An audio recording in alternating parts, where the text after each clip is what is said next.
Here's where it gets crazy. Seattle, with that win over the Jets, now replaces Washington in the number 7 spot. And you look at that and you say, well, Seattle's in the 7 spot. They got to play the Rams next week. Certainly a winnable game. Isn't that a better chance than 19% of making the playoffs? Well, here's why Seattle is in the 7 spot with only a 19% chance. Meanwhile, Green Bay is in the 9 spot with that big win over Minnesota. They got a 64% chance. It's because Green Bay plays Detroit next week. The game is at Lambeau. So if Green Bay wins that, they go to 9-8. Obviously, they would then jump Detroit in the standings. And even if Seattle beats the Rams next week, Seattle and Green Bay would have the same record.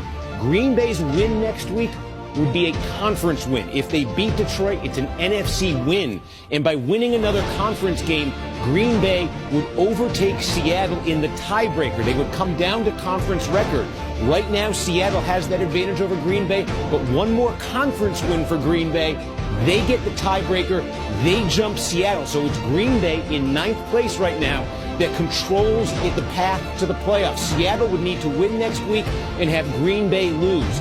Detroit would need to win next week and have Seattle lose. The only one with a clear path, believe it or not, it's Aaron Rodgers and the Green Bay Packers.